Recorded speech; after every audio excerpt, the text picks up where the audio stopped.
Are we on right now? Okay, good morning. I'm sorry we're late.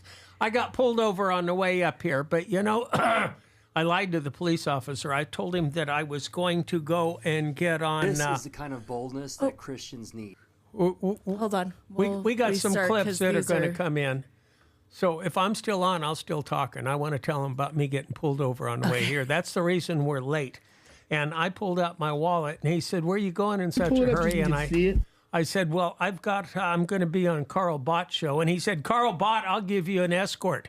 And the cop got in front of me. He put on his lights. He hit his siren to go through an intersection to get me to this studio. If he knew I was coming here, I don't know if he'd have been so generous and given me an escort to here. Which reminds me of a time I went to Mexico with a friend of mine, Rick. Rick was worthless as tits on a slab of bacon, but he was fun to be around. He was a good fisherman. He had a 28-foot salmon boat, the Big Daddy, that was the name of it, and we were going to go to Belize. And we got to Brownsville, Texas, the day after Clinton signed the NAFTA contract. And we pulled into a trailer park. We were going to get a shower, spend the night, and drive to Belize. And the guy says, "Well, you better go check the bridge up here. They had it shut down yesterday. In fact, they had first aid going up there and giving people water. It was an ugly situation." So we unhooked the boat, and we drove up there, and we found out we weren't going to get across the border anytime soon. So we bunched it, and we headed to Baja, California. We came all the way back across, and we went down to Baja. Well, we got into Ensenada and spent a couple days. In fact, we spent Christmas Eve in Ensenada. And we picked up this guy that lived in Ensenada. He was an American, and he was bilingual. And he wanted to go fishing with us. So we went down to Baja de Los Angeles. Some of the key moments from and we got there, and it started raining. And it rained, and it rained, and it rained. And I looked at Rick, and I says, "I'm getting bed sores," because we stayed in the motel. It was raining so hard. I said, "Let's go home." So we headed home. And in fact, we got out of there just before all the bridges washed out. There were people that left their RVs and came home because they had to go to work and that kind of stuff. It was quite a catastrophe. But pulling into Ensenada, we had run off the road with that boat, and we'd torn off the taillights on one side and lost the license plate. Oh, my goodness. So we're pulling into Ensenada, and we're just on the south side, and I get pulled over. And the cop comes up, and he goes back and talks to the cop, and he comes back up, and he says, he wants to give us a ticket, but he said for $20 he'll let us go. He says, "But we can go over to the police station, and it'll just cost a couple bucks." And I said, "Give him the $20 and let's go." So he comes walking back up after I gave him the $20, and he says, "I told the police officer that we didn't want to get pulled over anymore while we were in Ensenada, and we were going to stop at this Chinese place that he knows about and have dinner." And the cop says, "We'll give you an escort." So this cop gets in front of us, and I couldn't hardly keep up with him. We'd hit an intersection. He'd turn on the lights. He turned on the siren so we could blow through it. And we got to the Chinese place, and I parked, and he turned around. He popped a wheelie and waved to us, and away he went. It was pretty funny. And it was pretty good Chinese food, too, although I did have questions about the sweet and sour because the ribs were only about 1.5 inches, 2 inches long. I don't know what they were. Chicken ribs? Kitty cat, maybe. So anyway, that's it. It just, NAFTA ruined our vacation. We'd taken $6,000 apiece, and we're going to live in the boat. We're going to stay there till we run out of money. And we were going deep sea fishing. We were all set up to go fish and have a rockin' good time. And NAFTA goofed it up. Thank you, Bill Clinton. Wow. And NAFTA was a complete failure. So did you know that President Trump didn't get the Nobel Peace Prize? No. They gave it out, and Trump didn't get it. A gal named Machado got it, and she is an opposition of Maduro in Venezuela. And she is actually in hiding because he's trying to arrest her. But I read the article, and it amazed me. They had 338 candidates and then 94 organizations that applied to it. but I can't think of anybody that was more deserving than Donald Trump. So when he gets it next year, I hope he tells him he doesn't want it, give it to somebody else, which I think he should have done this year. I don't see why they think it's so such a prestigious award after they gave it to Yasser Arafat. Right. Well, I that's mean- why I didn't even know if he won or not. I don't track that. There's so many things that just are not worth our time. Well, I go to a couple of news sites and I just look at the headlines and probably 1 out of 10 articles I click on and maybe read a couple paragraphs and get the gist of it. But you know something I wanted to talk about, Leslie, is how we're going to straighten out our schools. You know, are you getting much of a crowd coming to the SCOE? If you don't know what SCOE means, it's Shasta County Office of Education, and they're the big cheeses that make the decisions, aren't they? Well, yes and no. Over the years, the SCOE board has signed over its authority to SCOE itself. So Mike Freeman and his staff at the SCOE office. And so the board, when Arthur Gorman got on almost 4 years ago, that board basically was just a dog and pony show. Here's our monthly awards. Here's this, here's that. They approved like 2-3 things a year, and that was it. They had no real power, no real teeth, no real anything. And all the authority was at the Shasta County Office of Education. So what they've done is over time, and especially now that there's some new board members on there, is they've taken back some of that signing authority. So the board now has a lot more authority. But even then, it all comes down to jurisdictions. So SCOE will make decisions and give their opinion. They have meetings with all the superintendents in the community or in the county, and they'll give their opinion on things to them, but they actually only manage their schools. They have just a couple schools that they manage and the charters that are under them. But other than that, everything is up to each individual school district. Well, it seems to me, and I've gone to 2 SCOE meetings, and I probably haven't gone to one for 2 or 3 years, but it seemed like it was a bunch of old people that don't have kids in the school. Is that right? I think it used to be. The problem now that we have Robert Brown, Yes. who announces himself as a socialist, and sometimes he says things that make sense. And I have to say, wow, okay, that made sense. Thank you for saying that. And, you're not completely off the wall.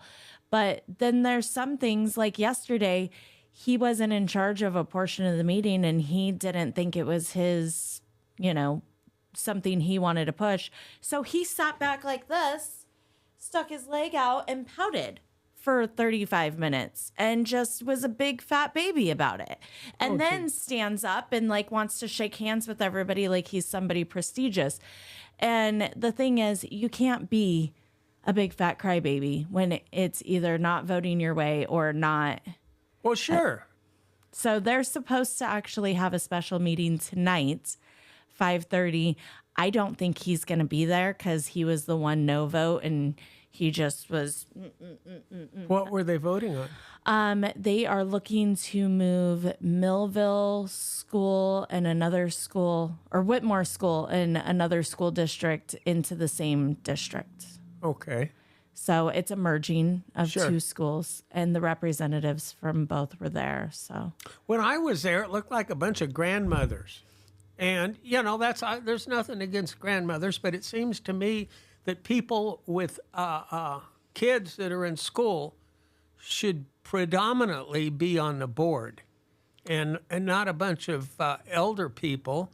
I shouldn't say old because I'm elder now, but not a bunch of elder people that don't have kids there, that aren't up to the times, that just follow what comes down from Newsom or the Federal Board of Education, which shouldn't even exist. Thank you, Jimmy Carter. yeah. Well, We now have Arthur Gorman on there. We have Michael Orlicki, who is a teacher out at Simpson, I believe. Good. But he's a younger guy, probably my age or a little bit younger. We have Teresa Roberts. Yes. And we have Jackie LaBarbera. And Jessica French is on that board. So you just named off 5. We've got 4 pretty good ones. Well, that's good. That's quite a step up, because when I went out there, Arthur Gorman was the only young person on there. And boy, they didn't like him. Yeah. Well, and then we also, there's another lady on there, Laura. It is definitely time for her to go. She is older, but that's not why it's time for her to go. It's time for her to go because she just doesn't want to make hard decisions and doesn't really want to stand for anything. And then half the time doesn't seem to know what's going on. So this coming election, November 2026, we have Arthur Gorman, Robert Brown, and Laura and Teresa Roberts all up for election. So there's 4 spots available on that board. But do we have any new people coming in? Or are those 4 spots we want to keep? We want to keep Teresa and we want to keep Arthur. Okay. We need at least 2 more good candidates that want to run for school board. And when I say good candidates, they have to want to work harder than those trying to put them into position. They have to understand what they're signing up for. They cannot be engaging in all the drama and chaos on social media, because that's what ends up hurting them, when it comes time for elections. So we need people who really want to just put the kids first and get the job done. So a couple more parents that have the time to do it. You think parents have time? Is it demanding? Is it quite a demanding, or is it kind of a couple hours a week, or what? Well, it depends. If you want to show up and not have any clue what's going on, or, you could be Kind of like like the Jessica Reading French. City Council? Yeah. Or you could be like Jessica French and only come to every other meeting. She's seemed to have missed half the meetings. So if you're going to be like that, then yeah, there's not much of a time commitment. If you're going to read through it, it's 1 meeting a month, unless they have a special meeting. And there's a board packet that seems, if you just read the agenda, it seems very benign. But if you read the board packet itself, there is quite a lot of legalese that you got to weed through. But it's it's probably a good 10, 15 hours a month. Okay, I read the agendas for the Reading City Council and the Shasta County Board of Supervisors, but I never go to the packet. I understand that can be in 300-400 pages. And the Board of Supervisors packet was 418 or 318, something like that. And then Reading City Council was 450 pages this month. that's just one meeting. 1 meeting. Oh, boy. That's a full-time job. I know. I do it. Yes, and you do a good job, too. I enjoyed the meeting last week. It's quite interesting what's going on. And, this Sunday on Poke the Hornet's Nest, we're going to have Josh Johnson. Oh, you Joshua are? Johnson is going to come in and explain to us why we should vote for that tax. Where was Josh Johnson last Friday when you guys wanted to have the debate live? Probably nobody asked him. Oh, okay. I called up. I left a couple messages. One was with that Nystrom gal, and I never got a reply, and I forget who the other one was, and I assume they kind of passed it around. But from what I gather, they really don't want to go on a forum where somebody might argue with them a little bit and point things out. So it promised us to be interesting. I did send an email to one of the supervisors, kind of kidding that the Pillsbury Doughboy, old David Halligan, gets up there with his fill on how wonderful this tax is going to be, and that he convinced them all to that's my point. He goes up there and bloviates about how good this tax is going to be, like he's convincing the supervisors to vote for it. Right. Is there any of the supervisors that are against it? I don't think anybody has came out. I know Plummer came out and said he's for it. And then I won't speak for the others to say whether they're for or against, because I don't think they've came out and said anything. I think truly, and here's the thing, most conservatives are this way. If it's a tax, if it's a measure, if it's anything that's going to increase your costs, most just vote no all the way down the ballot. And Sure. I know during the break this week at the meeting, somebody was saying that, normally on initiatives, I just vote no on everything. And the thing is, everybody kind of feels like that. But we know in the city of Reading, we know in Shasta County that there are things that are being neglected. We know that things were mismanaged. We know that we don't want to continue to lose law enforcement. So I think there are a lot of people who were on the fence. Should we go ahead and pass this? I was like, I go to Sacramento, I go to San Francisco, I've been going to LA. Our sales tax is really low. It would not cripple me if it went up by 1%. But there are people that it does. There are businesses that, when going around and talking to them, have said, if we have a 1-cent sales increase, we may go out of business because people aren't going to be able to afford things. People are going to be cutting back, and it's going to cost us thousands and thousands of dollars a month. And I understand that. Like that, I'm hearing so much of the why we shouldn't pass it. But then when I ask why we should, and I truly want to have those conversations, right? I'm hearing, well, you better get your people on board or you're going to lose your sports park. Well, you better get your people on board or you're not going to have a Civic to have concerts at. Well, you better get your people. And it just sounds like a bunch of people who got bloated raises, who want to justify keeping their bloated raises, making threats to people that are doing things that the actual community cares about. I agree with you. And they've had the opportunity to add to the police force. I pointed out at the last meeting, the top 2, 3, and 4 people that got the top raises, they could have hired 2 police officers with just the raises they gave them. Mm-hmm. And it's eye-opening. And I was corrected. The current board didn't vote this raise. It was the board before them. And that's another thing, and I'm going to bring this up at the next meeting. Why don't we see the next week after they've given raises what their wages are going to be? Why did they wait over a year to get it on Transparent of California so we can see what they voted for raises? Yeah, well, and because that's how it is, the new numbers that you were talking about this week at the meeting are actually the last numbers. They're not the current numbers. That's right. So Barry actually retired out at a higher rate than what you even reported.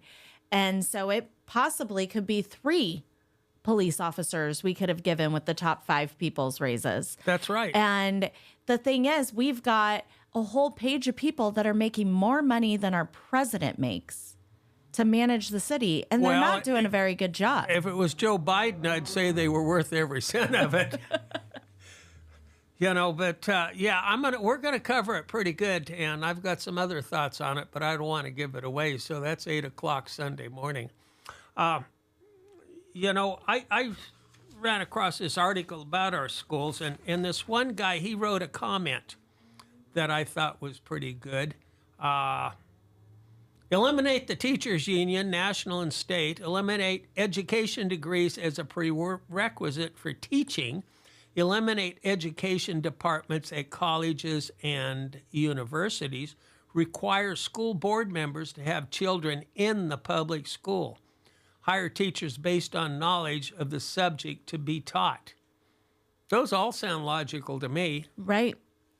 Well, and who it is that comes out and fights parents the hardest is the California Teachers Association. Every time there is a big item on an agenda that we are there to promote and push, they are the first ones to show up. They have done so many backdoor dirty deals. I mean, take Anderson, for instance. They have a school board who's making decisions based on what the parents, the constituents want. And California Teachers Association is in there trying to, and the thing is, they've been exposed every step of the way. They tried to get Jackie out and Yes, they I tried to remember oust that. her, right? But they were saying, oh, I'm here speaking on behalf of the CTA because your teachers want her out. And then all the teachers that work there are like, we don't know anything about this.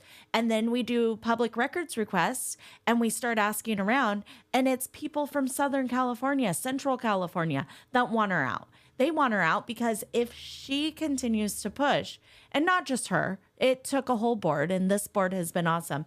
If they continue to push and they remove things that the state is trying to push, that California Teachers Association is trying to push, all of their ideologies are going to go out the door. Because if Anderson does it, then maybe the other schools in Shasta County do it. Then maybe Placer County does it. Chino Valley's already doing it, right?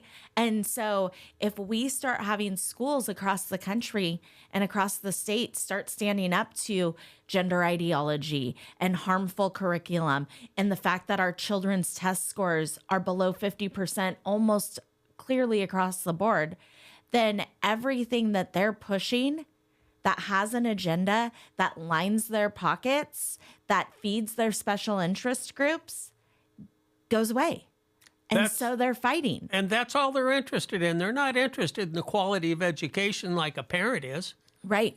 And that's why it also matters at the top. This next election, you know, we always talk about the next election's the most important election. This next election in 2026, we have the superintendent of public education on the ballot. And every single person needs to look into and get behind Sonia Shaw.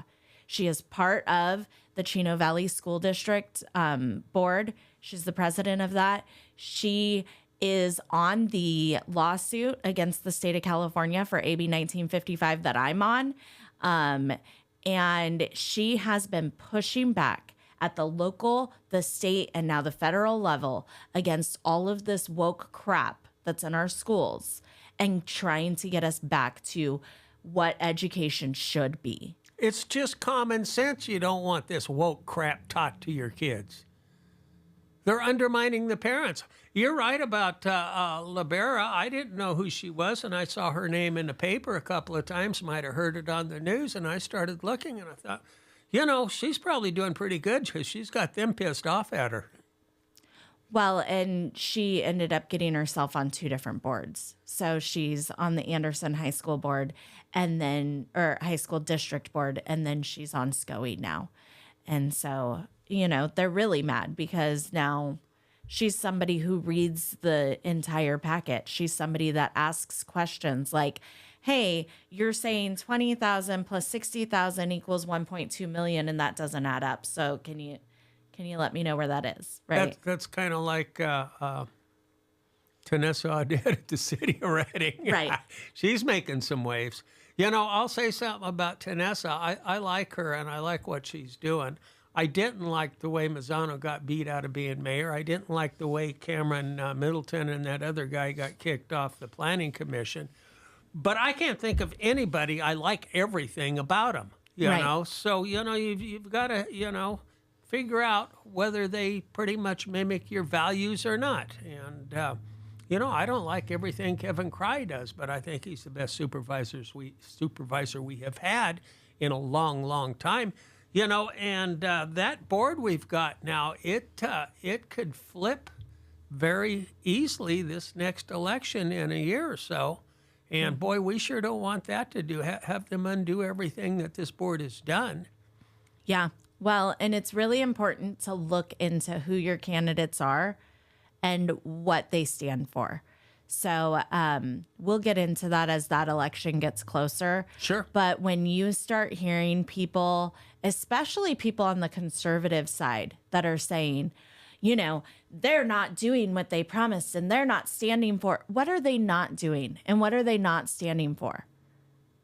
Because yeah, that's right. They've given everything that was asked. They have voted for, they have asked more questions. They have dove deeper. Chris Kellstrom ran on making government easier by making owning a business, starting a business, building a house easier in Shasta County. He's done that. Public Yes. Works and code enforcement, all of that has gotten cleaned up. I mean, Public Works under Troy Bartlome, he's been in there, I think, since these guys got in. And I think that was one of their first things was putting him in or right before they got on. And he has done so much, but they have been pushing and prodding. And Chris will not toot his own horn to what he does, but he does so much behind the scenes to make doing business, building everything in Shasta County better. Kevin is digging deep. Why are these contracts not adding up? What is the service? What are the actual outcomes of this? Why are we asking about actual outcomes? Right? Really? We wanted to hire my nephew over there. He just got a doctorate, and he's ready to go to work for another $200,000 a year. So what? He doesn't know what he's doing. That Troy Bartlome, he's great. He's a really nice guy. He's approachable. I've talked to him 3 or 4 times. He's got a nice sense of humor. And, you go talk to him about a problem, and he'll point you to who to go talk to if he can't solve it himself. And he's quite an improvement. Yeah. Well, and he's funny. Yes. I mean, you touched on the fact that he has a sense of humor, but he gets up there and he looks so serious. And then he gets talking and he's hilarious. Sure. And he's common sense driven. I've had some great conversations with him about all the electronic vehicles, things that they want to push and move in California. Luckily, our federal government is being reasonable and using common sense, but he's like, it's not going to happen. Like, if it happens, we're prepared. It's not going to happen. And he's just so reasonable. They just put an electric charging station in down by where I live, the old Rayleigh's on Hartnell. And I don't know, it looks like there's 8 stations there. I didn't count them. They worked on it for the longest time. And I'm going, why are they putting that in? I'll bet it cost us well over $1 million. And this is residual effects of Joe Biden, I have to assume. And it's just frustrating when you see money being wasted like that. It'd be cheaper if we just bought all these damn Teslas back and sent them down to Shorts to have them recycled and go back to where we were without electric vehicles, without electric bicycles. Can you notice how Reading Electric Utility is buying everybody that can't afford one electric bicycle to justify our bicycle lanes? Well, in the bicycle lanes, that's an interesting conversation. You should sit down with, maybe some of the city councilmen or. I don't think any of them want to sit down with At me. least sit down with Tanessa. But there have been grants and funding that come with restriping those roads. Like, you can do the road improvement, but when sure. you restripe it, you must include a bike lane. Sure. And the bike lane has to be there for, I forget, 3 years or 5 years, whatever that period is. Once that's over, they can paint over it. So if you look at some of the new roads or the roads that have been redone and you look at how they're structured, they seem to have like space allowable. Well, some where of that them is, do, right? but some of them not don't. all of them, right? Yes. Not all of them. But if you look at like the main streets that got redone that have a bike lane, there's some space allowable there, because once that time period is over, we can then pave over the bike lane and add another lane right there. I don't And believe so that's that going space to is there. happen. I would hope that it does. This whole thing, but in that my is- opinion, is driven by the McConnell Foundation. But they got their again- little bicycle depot and their bicycle cafe, and they've got their special bicycle lane with a stripe down the middle of it, so you've got different directions for each one. They even got their own bicycle stop sign.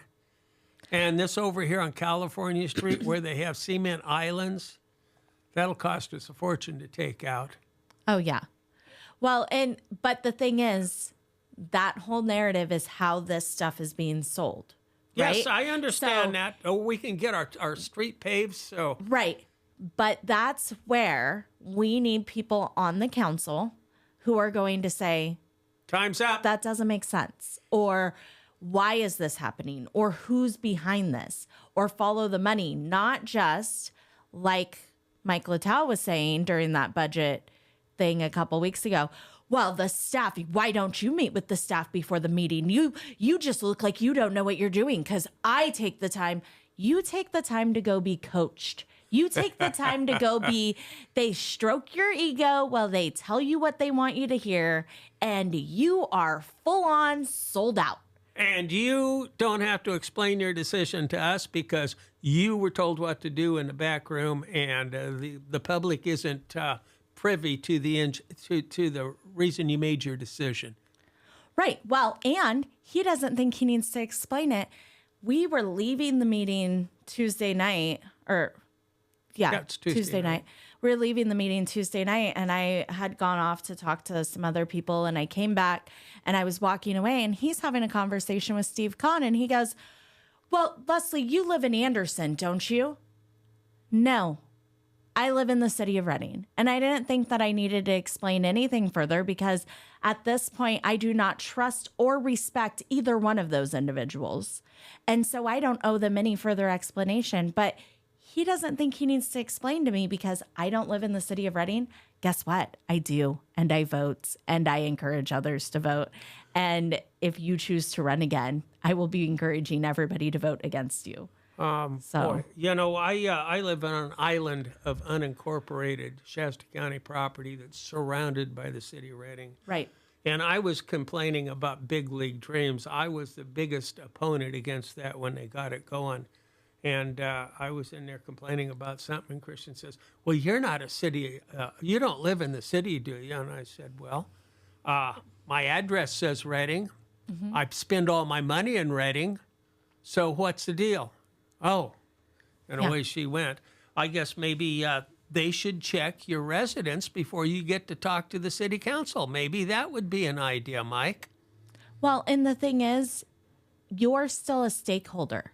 Absolutely. If you live in your little island, you still work in Reading. You still shop in Reading. You still buy gas in Reading.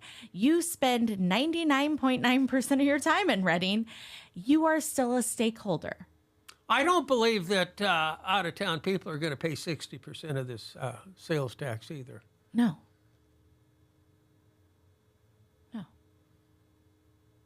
Well, you don't want to argue about that one, huh? No, it doesn't make sense. It's not going to be out-of-town people spending 60%. No. Not in my opinion. And they started off that it was, in fact, it was Mike Littall, before it even came out that there was going to be a independent citizens committee that pushed this tax. 2 or 3 months before they even announced that, Littall talked about it on Carl Bott's show December 18th. And he said that it would just cost the average family in Reading $5 a month. For $5 a month, you can pave all these streets. Yeah. You know? It's funny how, and you were there Tuesday, so tell me if I'm wrong, because I'm about to do my city council recap when we wrap up here. It's funny that he would talk about it before it was launched. Yes. And then every single item on Tuesday, he found a way to tie it back and make it sound like every decision was contingent on that passing. Yes. Well, is that not what it seemed like? Because it was, well, but if we passed the sales tax, we would have everything. Oh, well, if they contributed to the sales tax, it's just because they care about our community. Oh, well, with this. Can you bloviate any more? And can you push this? It so bordered on electioning from the dais in so many ways. Like, if one person can tie him to this initiative in any way, shape, or form, I think we can get him thrown off the dais, because you cannot campaign from the dais. And he was all but campaigning for Measure A. It was sickening. Well, I was told, I think it was Vanessa that told me that Barry was going around for 2 years before this came up to every Rotary Club in Reading pushing for a tax, telling them we need this 1 cent tax. I believe a case could be made that this isn't a citizens-led initiative, that the government's involved with it, and therefore they need a 2/3 majority. Mm-hmm. Well, I've seen text messages from city staff to people in our community saying, if you do not get all of your friends, your family, or whatever behind this, you will lose this, this, and this. And I went in there and I addressed it. I talked to Dr. Danuka. I talked to Tanessa. At the time, I even talked to Mike and said, if this is what's happening, this is not okay. And he was like, oh, yeah, no, that should not. But he's doing the same thing from the dais. Well, he strikes me as somebody that has his mind made up. This is the way it's going to be, and I'm a little bit smarter than you, so I'm going to tell you what to do. That's my impression. I know that he's not very well thought of in the insurance salesman community around Reading. And you know, I was actually temporarily for a short period of time working in an insurance office during the election. And I had heard things like that, but I'm the type of person that isn't going to just go off of what somebody else said. I want to see it for myself. I want to do some research. I want to know before I just go out.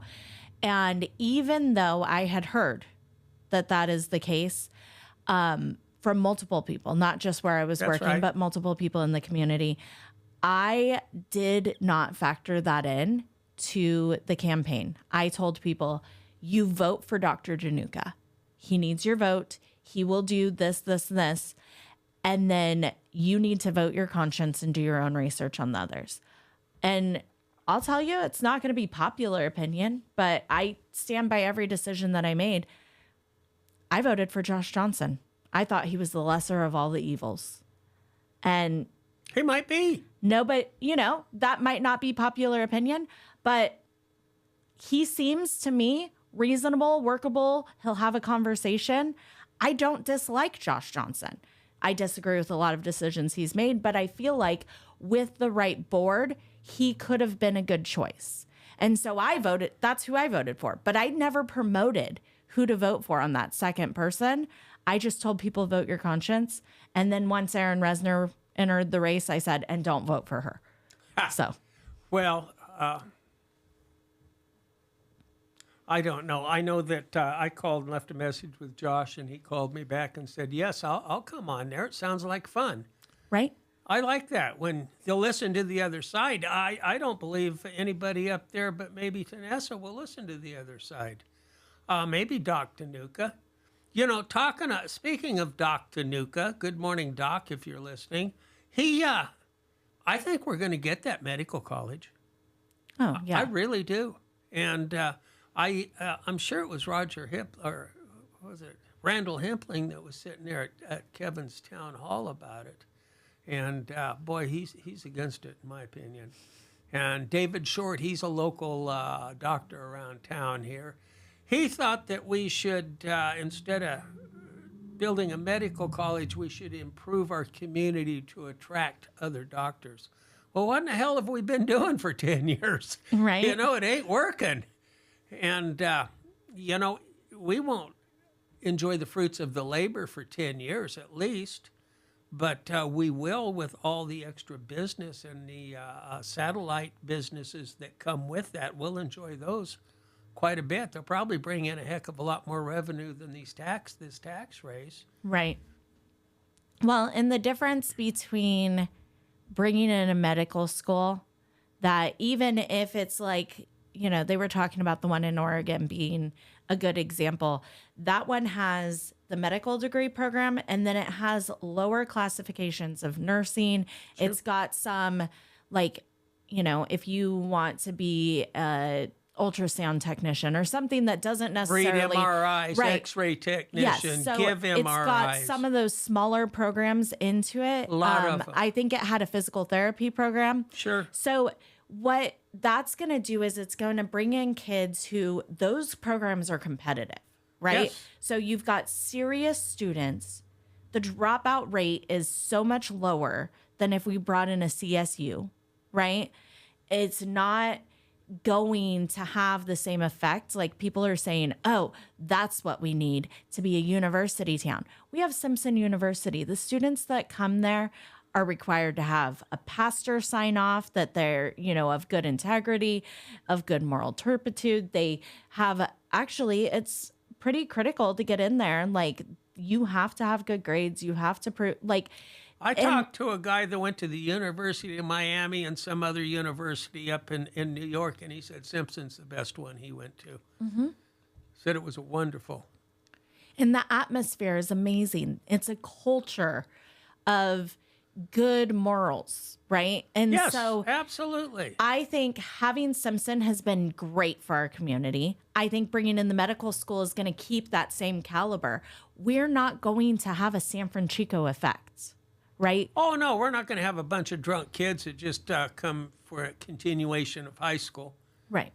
And, and besides that, the satellite programs they'll have, you'll have private businesses moving in here to demonstrate their instruments and different things like that to convince these kids when they get to be a doctor, you want to have this kind of x-ray technician, or x-ray machine, you want this kind. This is cutting edge right here. Right.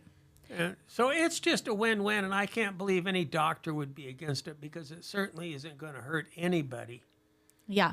Well, and then if you think about it, not only is it going to be good for the city of Reading, it's going to be good for all the communities around it. Because if these doctors are moving here or these kids are moving here from bigger cities, they're used to an hour commute. They're used to, going 15 miles and it taking an hour and a half. They can come here, go to school here, work here, become a doctor here, and then they can move to Fall River or MacArthur, have the same amount of time of a commute, but it's a beautiful drive and a beautiful community, right? They can move to Anderson, Cottonwood. We're going to see all these other surrounding areas develop and grow with good people. We're going to be just like Sacramento, but we're going to have good people. We're going to be like the Lincoln, Rockland, Roseville of Sacramento, the ones where you actually want to get out of your car. Oh, boy. I'll tell you what, some of these big cities Trump's sending troops to, the normal people are very thankful. Oh, yeah. It just amazes me. I watched that one guy. I can take my family and walk to a restaurant now. I couldn't do that before. Well, did you see the press conference on Antifa that they had? No, tell me about it. So they had this press conference, and I only saw a clip of it, and I wish that I would have sent it. This lady gets on there to speak, and she was in Seattle, I believe it was. And she was a reporter in Seattle. She said for like 20 years, she was a staunch liberal, super, hardcore left. And she said, I am here as living proof that you can recover from TDS. She said, I had Trump derangement syndrome. And she said, and then when I was there and I was attacked by Antifa, and then the press came out and said that it's mostly peaceful and I wasn't attacked and it wasn't true and they lied about what I experienced, I said, I wonder what else they could be lying about. And she said she started looking into it and she recovered from her Trump derangement syndrome. She said she's happier. She's healthier. She even thinks she got a little more attractive. And Trump thought that was funny. And she said, and now I actually think you're kind of funny. But she said it was amazing when she just opened her mind to the possibility that they could be lying about this. What else could they be lying about? That she realized everything across the board was a lie. I think Trump recognized them as an international terrorist organization now. That gives him a lot broader powers. In fact, some of them are moving out of the country because of Trump. Yep. And the FBI said that they are no longer going to recognize the Southern Poverty Law Center or the ADL because they've been listing people as terrorist organizations for years.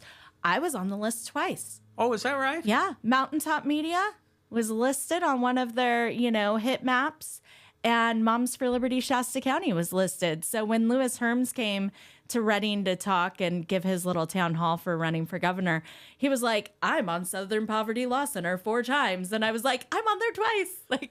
And damn proud of it. Yeah.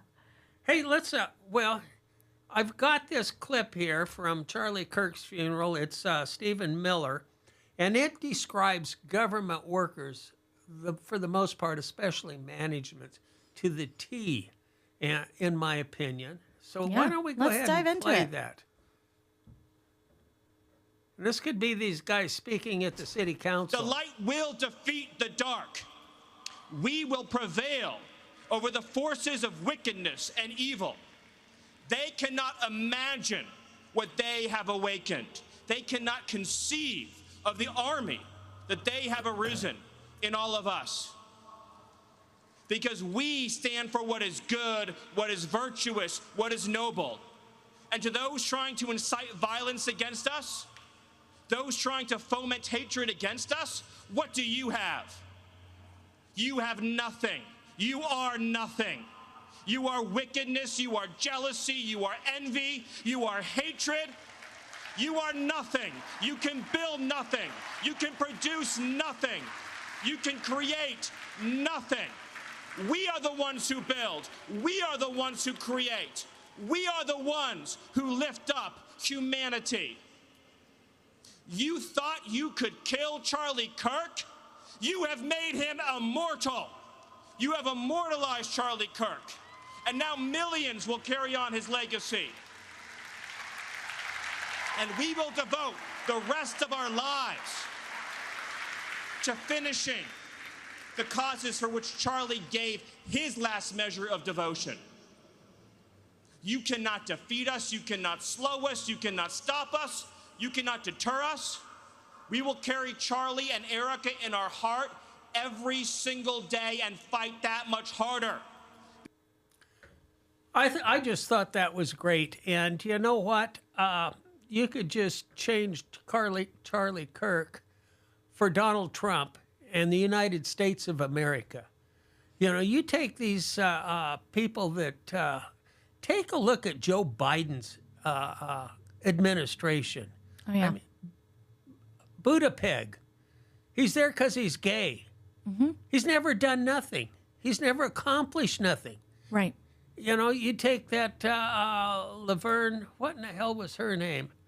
Anyway, and then they had that bald-headed guy that was in charge of nuclear that was stealing dresses. Stealing luggage at the airport. Oh, gosh. Yeah. I mean, you know, I was so ashamed of our country that they put those Our in. military leader in a skirt. Oh, my God. And you look at America, we're probably responsible for 80% of the good inventions in the world, in the modern world. And where would the world be without us? Right. You know, but I'm rereading The Devil's Chessboard. And boy, if you get the chance to read that, you should. It's about Allen Dulles and the CIA, and it starts out just before World War II. And he was instrumental in helping Nazis escape punishment. And he brought a few over here, and he had rat lines set up to where they wound up in South America. And then it explains how he engineered overthrowing the democratically elected president of Iran and put in the Shah of Iran.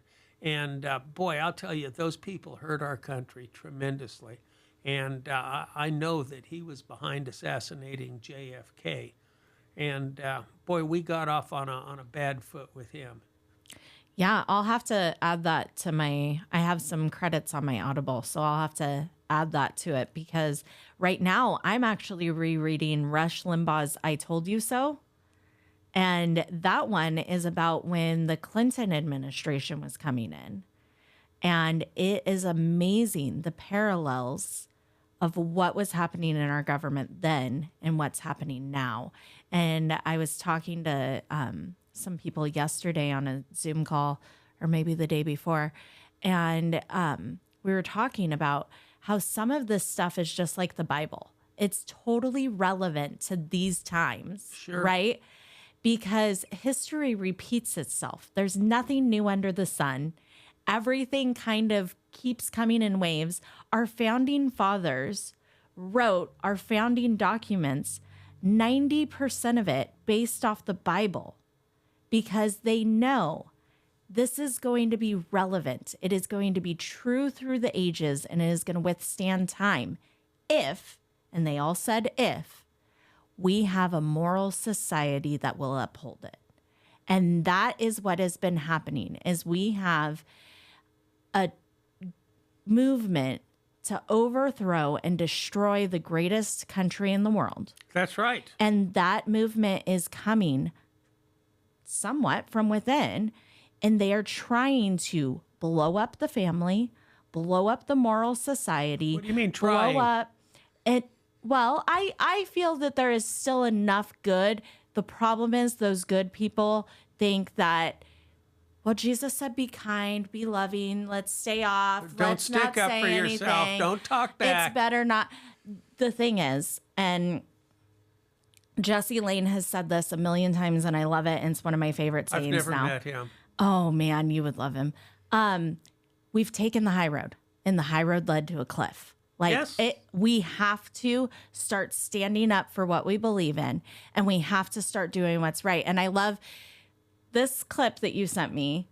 I think he talks about us as Christians should be more like this, and I think that's true. Let's watch this, but there's something about this clip that I need you to know when we're done with it.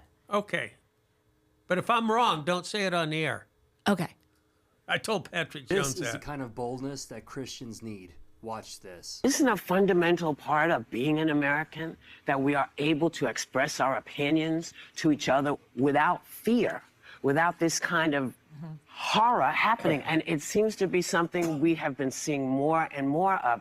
And it's not even left or right. It's just people being taken out because of their beliefs. There's just no place for this kind of violence in this country. I am heartbroken over it. I cannot believe that someone would kill another person because they were speaking their beliefs. Well, for years, you and your allies in the media have been conditioning half of the country against the president, his supporters, and figures like Charlie Kirk.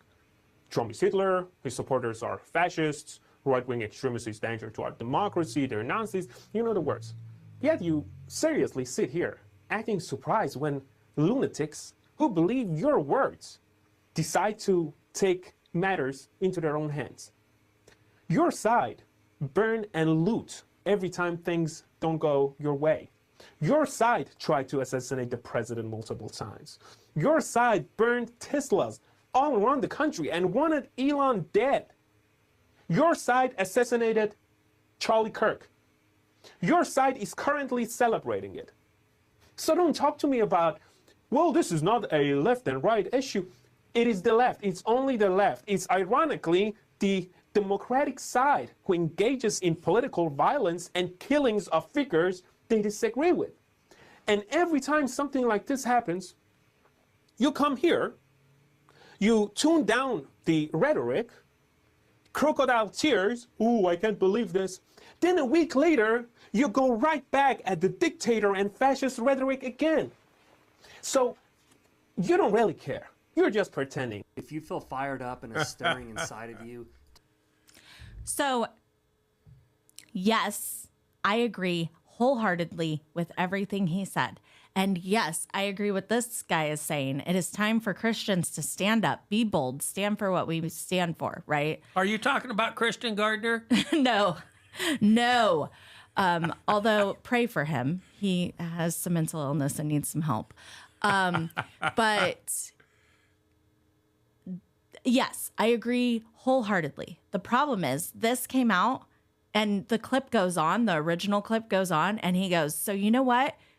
F you and F you and F you. And he stands up and like tells them all off and walks off. The problem is it's not real. He was never on their show. I showed this to my brother. I was so excited. I was like, look it, get it. And he's like, yeah, that guy goes on The View all the time. He edits himself into their show and he does this. I guess that's like his shtick is he does it with other shows. It's the spirit of things. It doesn't right. have to be authentic. It's the spirit of things. I didn't know that. So that's, Yeah. I thought it's it was a little great. disappointing that it's not real because I wish somebody had the fortitude to go on these shows and do that. J.D. Vance would. He would. I love him. But the thing is, we do have to, as a media company, acknowledge the fact that we understand that it is not real. We didn't have to. You wanted to. But I agree with the purpose. I agree with the sentiment. And I think this is an example of what we should all be doing. Because you know what the thing is? Jesus flipped tables. He called out the leaders of the church. He called out the religious leaders all around and said, "You're crooks, you're criminals, you're liars. You are the worst of the worst and you belong over there." And then he sat with the vagrants, he sat with the, ones that were shunned. He sat with the sick. He sat with the lame. And he put himself amongst the people that weren't good enough. And you're right. This type of stuff can all be tied back to local government. We need more people. And again, most important election ever. Next year, we have 3 Reading City Council seats available. Aaron Resner's seat, Jack Munns, the mayor that does nothing, and Tanessa Audette's seat. We need 2 good people to run with Tanessa and right this ship, because if we do not stand up, we will continue to have a group of people who think Reading is a country club, handing over everything that they want and need to their friends who run it like a country club. And if you are not part of the Cool Kids Club, you don't get to have any of the benefits. And they have these fake meetings where they give each other fake awards.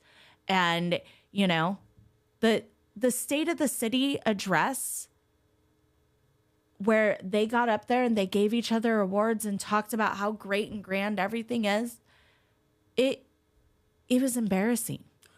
I'll bet it was. You went to it, huh? No, I actually didn't know about it until after, but I went back and watched some of the video clips. Oh, I used to volunteer at the Cascade Theater, and they had one of those there. So I was there as a volunteer to help seat people and that kind of stuff. And I walked in, and I had my little badge on, and there's Missy MacArthur over there, and she struts over to me. "Do you have an invitation?" I says, "I'm a volunteer." "Oh." Like it was any of her. Well, she was on the city council, but it's like I was below her. Right. And it just left a sour taste in my mouth. What else we got to talk about? Blowing up narco boats. That's my man.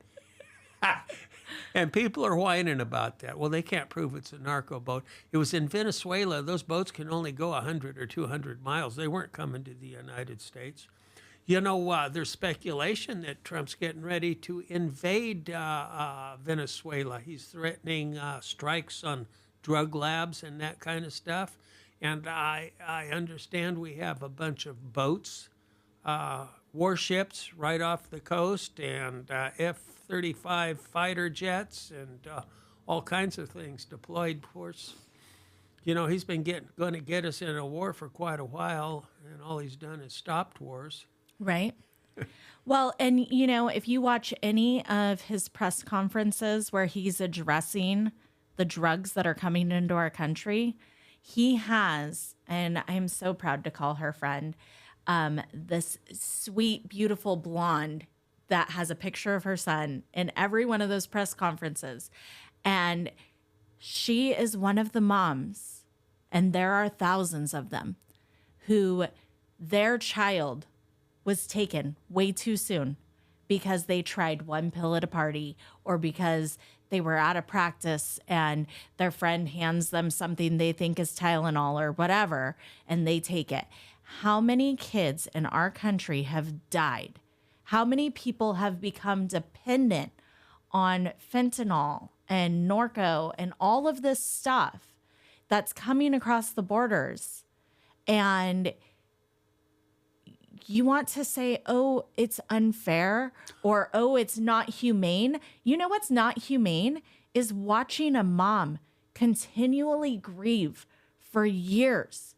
Every time she posts, "Today should have been his prom. Today should have been his graduation." The dad's grief, too. The dad's grief, too. You're right. I've got 5 or 6 friends who lost their little boys to fentanyl. Mm-hmm. And I understand they're even putting it in marijuana now. Mm-hmm. Just sprinkling it in everything, and they don't know what they're doing, and that's what happens. But, drugs have just devastated our country. I used to, in high school, we were smoking marijuana, and I was all for it. And I quit smoking marijuana when I was 24, 25. And you know what happened? I got a job. I got a bank account. It was amazing. But, you know, a lot of my friends moved on to Harder things. other drugs. And boy, if they're not dead, I divorced them. Just, you know, they insult your intelligence. They lie to you and manipulate you and that kind of stuff. And now that we're older, they're having body parts cut off and all kinds of things. They can't work. They can't hardly get out of bed. And I'm sure glad I didn't fall into that trap. Absolutely. So I grew up in a small town, and my parents worked at the school, and they knew what I did before I did it. I was actually a very good kid. I did not drink alcohol once till What after happened, Leslie? till Tell us after what I was happened. 18. Well, I got divorced and then I went crazy. No, I've always kind of had a, oh no, somebody's going to catch me. I'm going to be the one that crashes into something. I've always known I stick a $20 bill in a slot machine and I lose it before I even push a button. Like, I don't have any luck. So I would be the person that gets caught or gets in trouble or gets the party shut down, right? So I just never partook in it, right? Because I'm like, nothing good is going to happen with. Sure. But as an adult, I tried pot, and I joke with, I know people that I'm not Miss, all pot needs to be shut down, or I don't care. It's like anything else, like alcohol, whatever. Do what you want to do with it. But as an adult, right, make your decisions. I'm bad at it. And I joke that I'm bad at pot. And they're like, that's not something. I swear, I've tried it. I get dizzy. It feels like when you've had too many whiskeys and the room is spinning. And when you have whiskey, you put your foot down, the room stops spinning, you're good. Maybe throw up, drink some water, you're good. Yeah, pot, you can't get out of it. It doesn't go away. You put your foot down, nothing happens. The room's still spinning. I'm bad at it. I've tried it a couple times. I'm not interested, in zero desire. Let me tell you what happened to me. It's probably about 3 years ago, maybe 4. A friend of mine out in Palisadro had me out for either Thanksgiving or Christmas Eve dinner. And the whole family's there. His ex-wife is there. He's got 2 daughters there, his girlfriend there, and the grandkids are there. And the grandkids are, 20, 25, maybe a little older. And the one, she walks over and says, Dad, can I roll a joint? Yeah, sure, go ahead. Well, where's the pot? Oh, it's in that drawer down there. So they're all smoking pot except me. They're passing joints around, and I don't care. Go ahead and smoke it, Right. So I leave, and I'm driving into town, and I hit the 2 lanes right there by Old Oregon Trail where it opens up, and I get in the slow lane, and these cars are just flying by me. And I thought, man, they're going fast. I look down, I'm going 45. They call it a contact high. You got high. What is that? Off the exhaust. Yeah. Yeah, I thought that was pretty funny. Guilty by association. You got high by association. That's right. Yeah, I can't stand the smell of it. So that's one deterrent for me. So It's you like don't want to be instant around headache. it. Yeah. Yeah, but if you're an adult and you're doing it, That's your business. It's been legalized, But, is it all your business when you smoke dope daylight till dark? And when I say dope, marijuana or any other drugs, and we have to support you. And we have to pay for Right. your CPOD problems and all that. Is it really your business? So at that point, yeah, you're right. There's people that talk about Florida did the drug testing to get aid. Did you hear about that? No, I didn't. So they were drug testing people that were on social services. So if you were getting free money from the government, you were drug tested. Sure. And so people talk about, well, we should implement that. I would be okay if you have a job, you have to get drug tested, right? If you have a job, you have to account for what you're doing. I would be okay with stricter guidelines on the people who sit at home and don't work to say, I need you to go into the doctor once a year, once every other year, whatever, and get a note that says you are not physically fit to work. Because if you are my age and you're a male and you're sitting at home and you're collecting government aid and you can be working a job, you should be working a job. If you have a sick family member or something and catastrophe is hit and you have no choice but to be home taking care of somebody, that's a different situation. That's why things are like that are made. If you're, a single mom that the dad died or ran off or whatever, and you now have to support and it's going to cost you more to work and put your kids in childcare, that's what those types of things are for, right?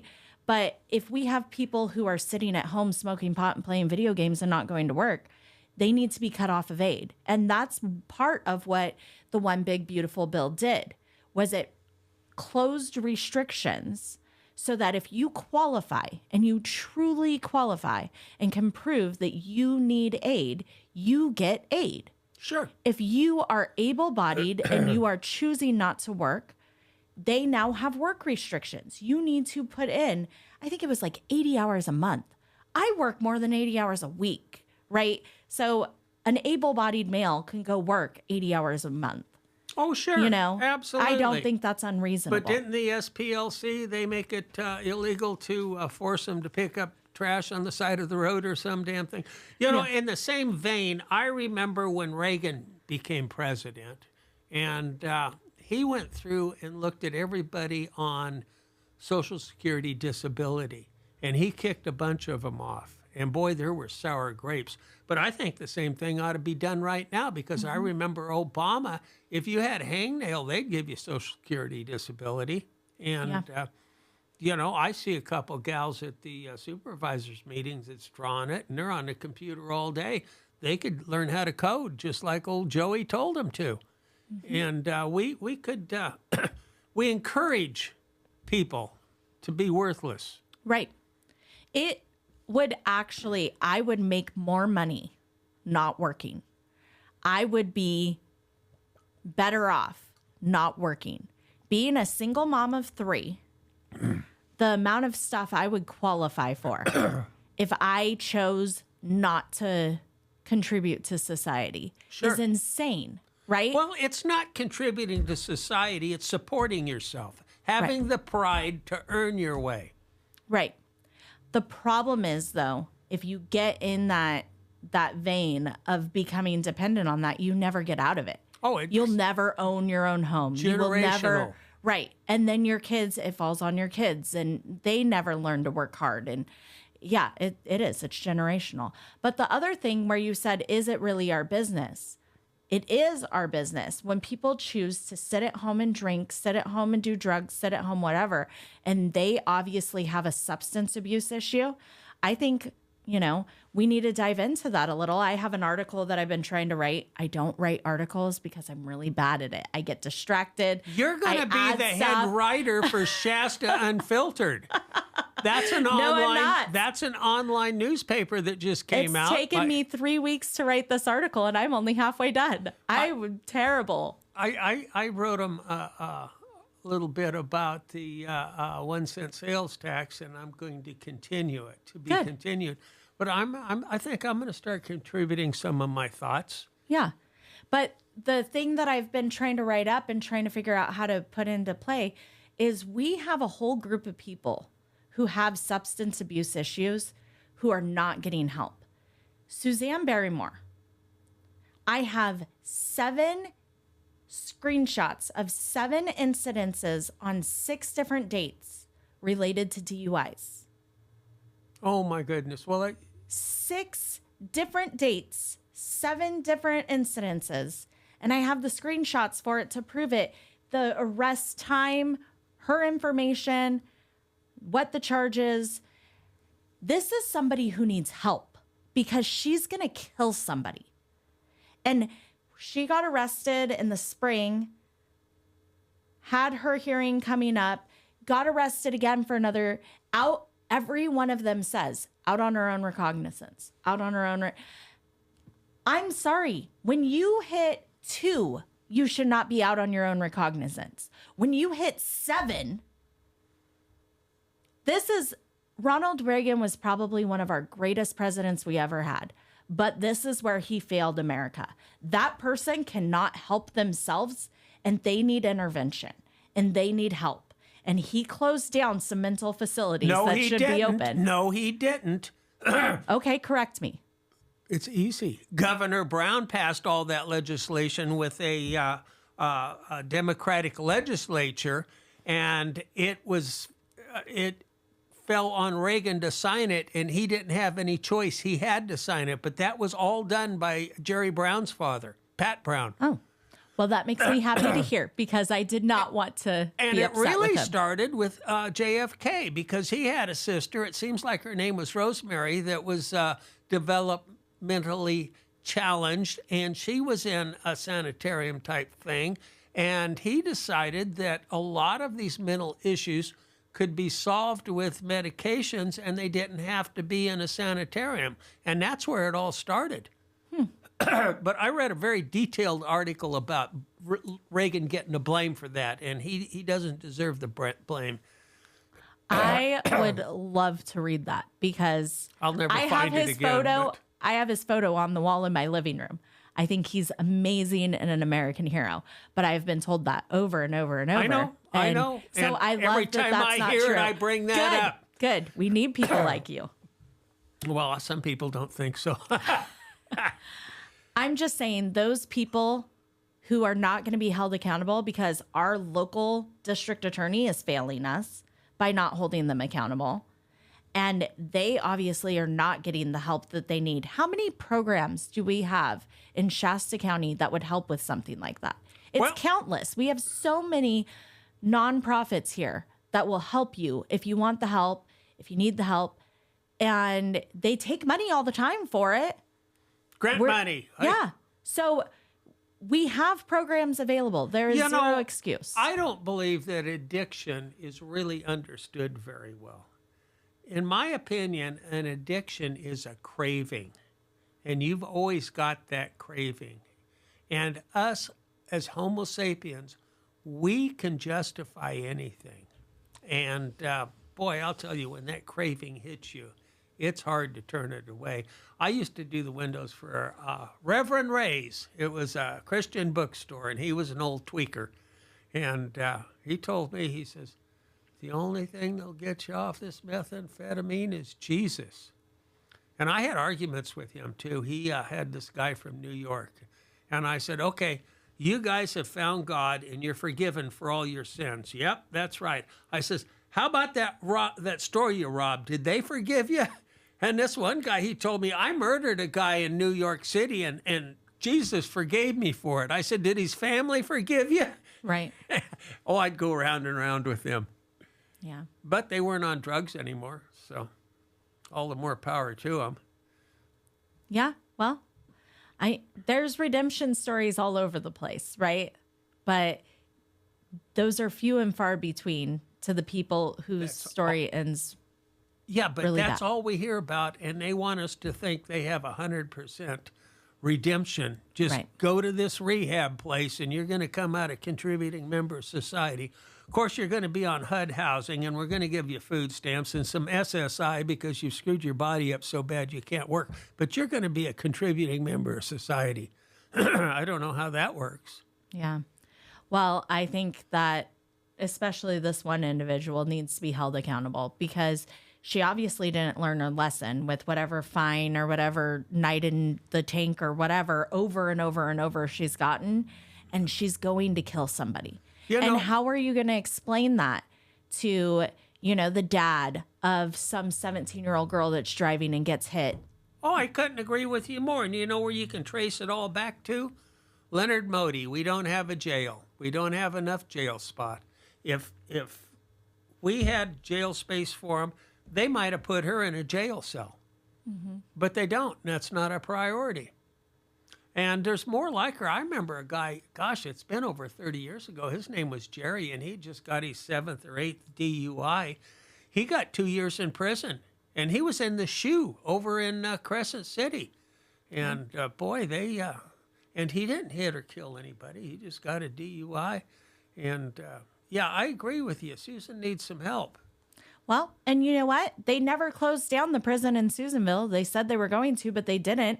So if we don't have the jail space here and these people have 6, 7 DUIs, maybe they need to go spend a year or two up there. Well, they did close down. I think there's 2 sections over there, maybe 3. And they did close down one section, and it was for, they were teaching them to fight fire and stuff. But it was still a present sentence.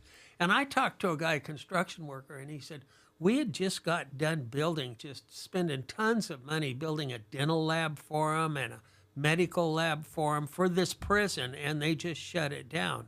Yeah. And it was mentioned on Free Fire Radio that why don't they fix that up? Why doesn't the sheriffs in Northern California go together, open that up to send these overflow prisoners to? And there wasn't a sheriff that wanted a part of it. Well, it needs to be readdressed. Well, all the sheriffs are going to be up for election, not in 2026, but 2 years after that, so 2028. So, well, I don't really have any complaints about. You know what? He's done a good job. Yes. I campaigned against him. Yes, I voted openly, for Green. I campaigned against him, and I've got to say, helping with, I wasn't on that campaign, but I helped. There were things that came out about Sheriff Johnson that were not good. And they never saw the light of day because Green was such a good guy that he wanted to run a clean campaign. And he said, I don't care what's being put out about me. I will not put that out. And I think that would have changed a lot of people's opinions. Well, I don't know, but getting back to Sheriff Johnson, he's done a good job. I don't agree with this alternative custody program, but, I hope it works. I hope it works, too. I'm going to quit running it down. I told him at the supervisors meeting, okay, I lost. You're going to get it. Fine and dandy. There's no sense complaining about it anymore. Prove me wrong, right? Well, no. In fact, what I suggested at 2 meetings. I want to know how many people enter that program and how many people drop out and how many people reoffend after maybe 2 years after they leave the program to show us the success of this program. We got that one idiot, this is going to be a game changer. Yeah, well, I don't think it's going to be, but that would show us whether these programs are going to work or not. Well, that's another reason to keep Kevin Cry in office because he is asking for results on every one of these programs, and he will be one of the few that will demand those numbers. Oh, and yeah. Speaking of our supervisors, do you think he will? He'll demand it. Good. And I know he will. Good. His track record has proven that he will. But the last thing I want to say before, because we probably need to wrap up before our one viewer, Christian, gets bored and stops listening. He's got to go hang a sign off the freeway. Vote yes on A and vote yes on Measure 50. On 50. But at the board meeting, the supervisor meeting, I don't know if it was after you had left, but Corky Harmon had his project that had been in the works for years. It started in like 2006, I think they said. Yeah, that's right. And during public comment for his thing, Mary Rickert gets up. Yep. Were you there? Did you see it? I spoke right after her. Okay. So she gets up and she speaks and she says, Corky only called me about one thing when he got elected, and that was how to make this project go through.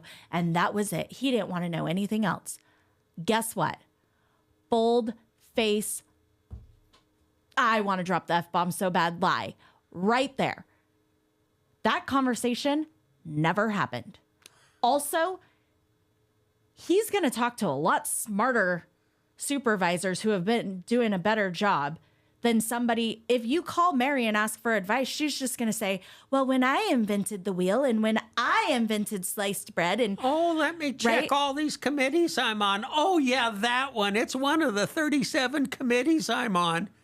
Yeah. They quoted me. I went to the United Kingdom and gave an interview over there. I was in New York last week giving interviews. Right. And what has gotten better under her leadership? Nothing. Let me tell you something about Mary. She's a sore loser.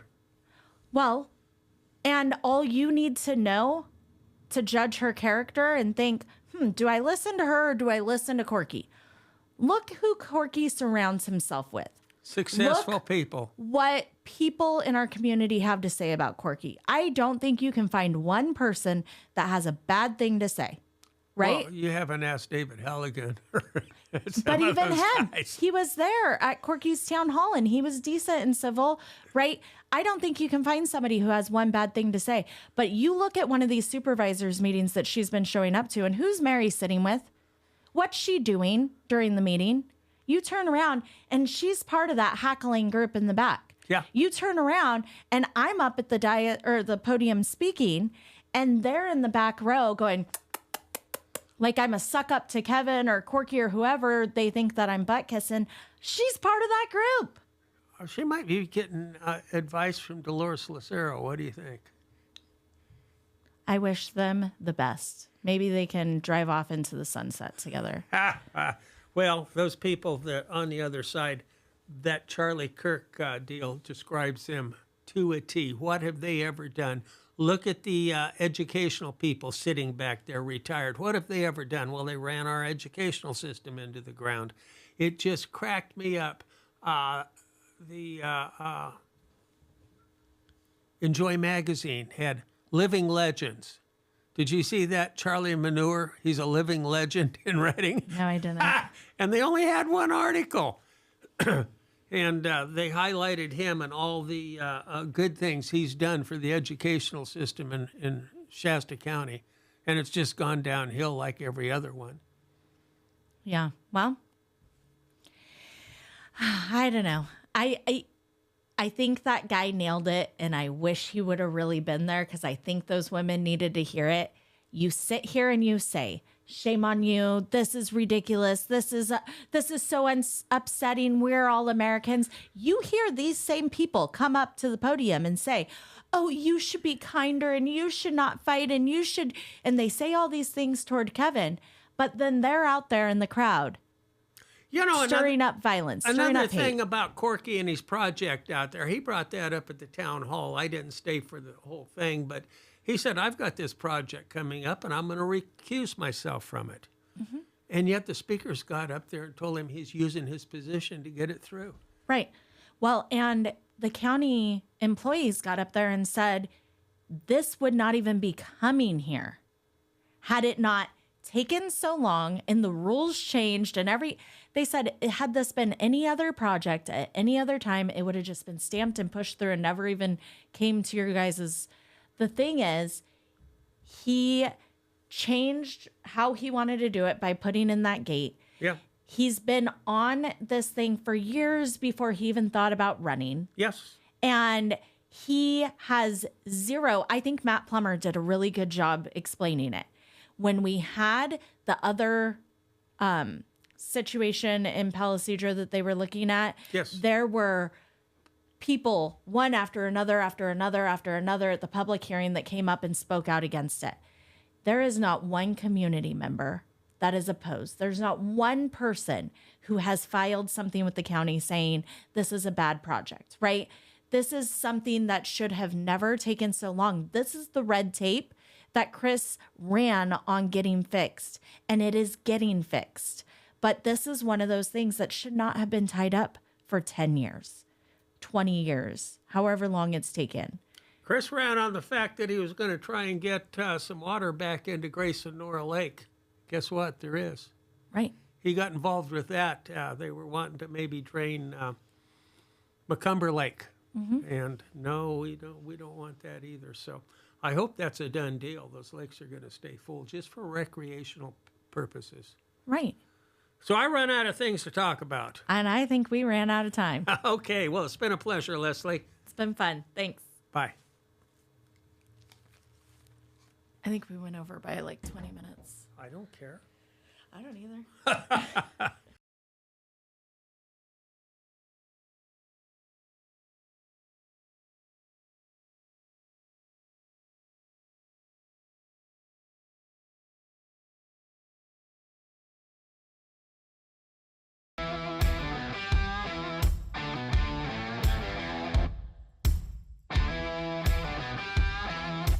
I want to take the time to thank the sponsors that help keep our lights on and our partnership with 22 Salute Coffee. They have absolutely amazing coffee. Their bourbon is absolutely the best bourbon I've ever had. It helps keep the lights on here. If you go to Mountaintop Media and purchase, you save 10%, and the rest of the money goes towards helping first responders and veteran suicide prevention. So you're supporting a good cause, you're getting a good product, and you're helping us keep the lights on here, which we have no outside funding, no government funding, no NGO funding, so it really helps us. Jefferson State Diesel, absolutely the best place to take your diesel in. If you have a vehicle with a diesel, they're absolutely the best. Both owners are on site. They support the community. They always are supporting patriots. And there's absolutely nowhere else I would go to take my truck to get worked on and trust them to do a good job and never scam somebody. And they help us keep the lights on here. They're our number one first sponsor that really stepped up to the plate. I also want to take the time to give a shout out to Taylor Motors. They are an amazing family. If I was going to go and buy a new vehicle, absolutely, I would go nowhere else other than Taylor Motors. And they also sell used vehicles. So, and if you buy that, it's new to you. And they are actually, they're a top tier sponsor. They really stepped up to the plate. They're always going to fundraisers to support the right people. They're huge supporters of the right people in the community. And they have a lot of integrity, and the family's great. Also, Taylor Collision Center. Hopefully I don't get any accidents, or somebody just actually swiped my wife's vehicle the other day in the parking lot, and they just drove off, and it was a little ding. So I'm not necessarily, I don't know if we're going to take that in, but hopefully nobody bangs my truck up or her vehicle to where we have to take it in there. But if I did, I would absolutely take it to Taylor Collision Center. They have a lot of integrity, very good, honest people. And there's nowhere else I would take my vehicle. Thank you for watching, and support the other people in the community that support us.